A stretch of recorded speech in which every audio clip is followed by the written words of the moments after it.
lane fast, call it high speed. I've been working hard, yeah, I've been working nightly. If you think you'll win, ha, not fucking likely. I be taking shots, yeah, cold-blooded, icy. Watching numbers grow. ये दुनिया एक असामान्य चुनौती से गुजर रही है। ऐसे समय में जिन जिन लोगों ने मानवता की सेवा की है वो क्रांतिकारी से कम नहीं है।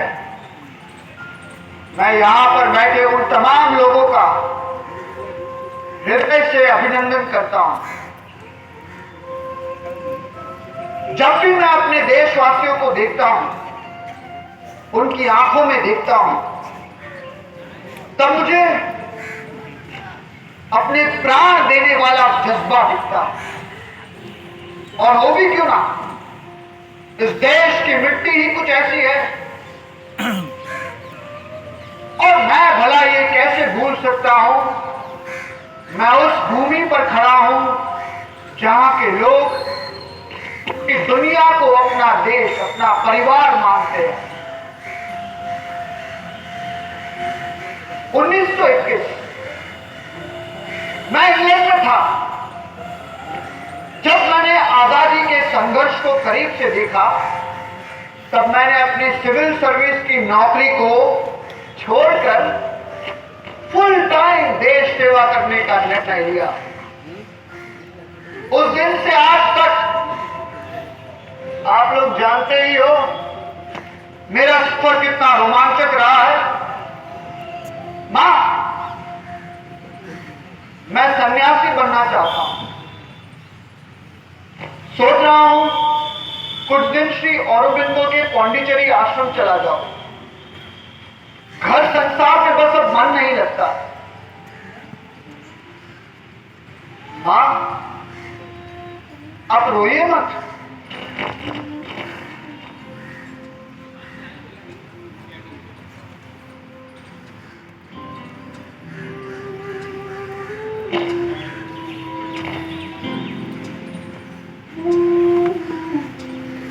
যদি তোর ডাক শুনে কেউ না আসে তবে একলা চলো রে।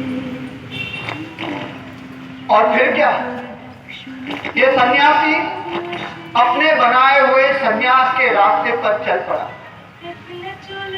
उसके पास मेरा ज्यादातर जीवन कभी भेष बदलकर, कभी नाम बदलकर, कभी अपने देश में तो कभी Soviet union, imperial Japan, Nazi Germany जैसे देशों में उनकी सरकार अंग्रेजों के खिलाफ कूटनीति बनाने में मेरा समय बीता।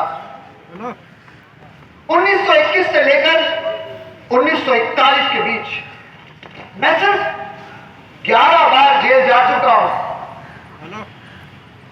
और इस पूरे प्रवास में जेल की जंजीरों ने अंग्रेजों के खिलाफ लड़ने के हौसले को और बुलंद बना दिया। आज मुझे मेरे भाई की सुनाई हुई कविता याद आ रही है। बचपन में उन्होंने मुझे विलियम टेल की एक कविता सुनाई थी। ये सर कभी झुका नहीं जिसने इस दुनिया को बनाया है।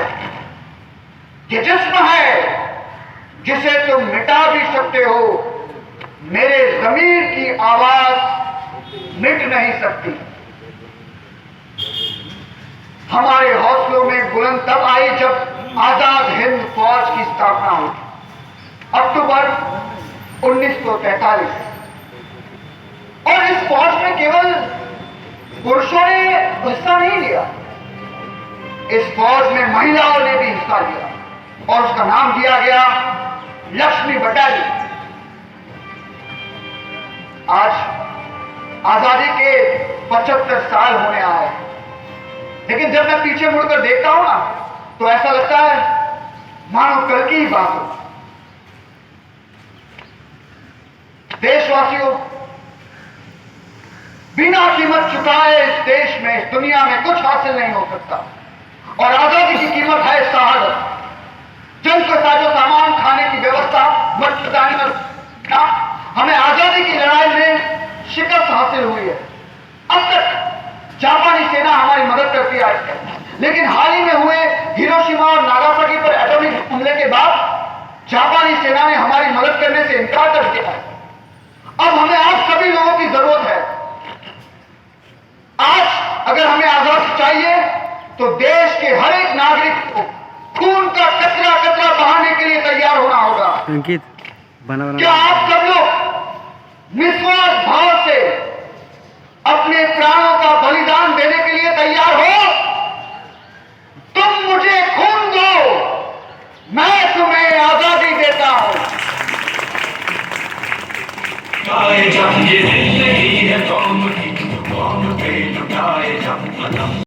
बापू, आप लोग तो मेरे और बापू के संबंधों के बारे में जानते ही हो।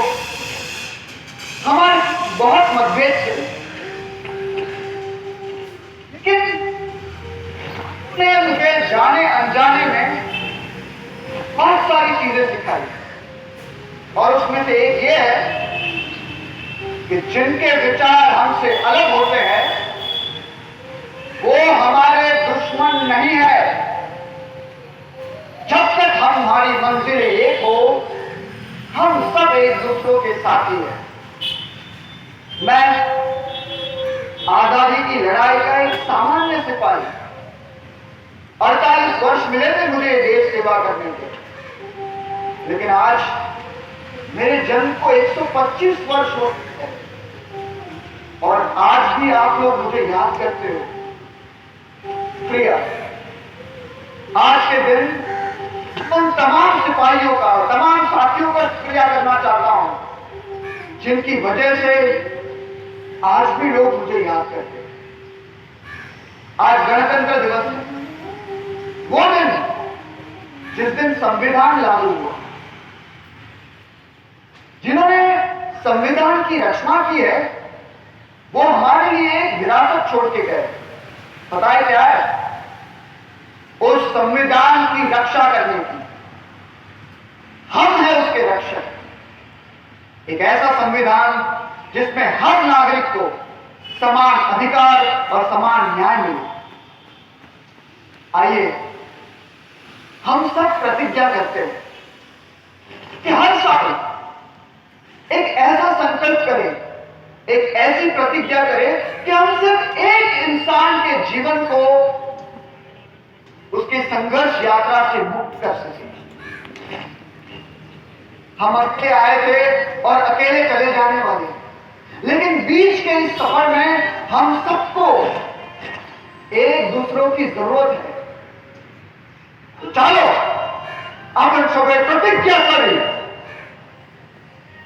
हमारी इस यात्रा के हर इंसान की बेरोजगारी, अशिक्षा, अन्याय, अत्याचार की जंग हमेशा हमेशा के लिए आजादी पा सके।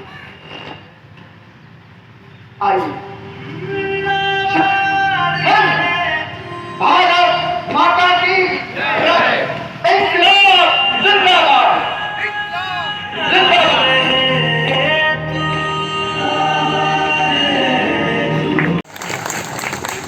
Jai Jai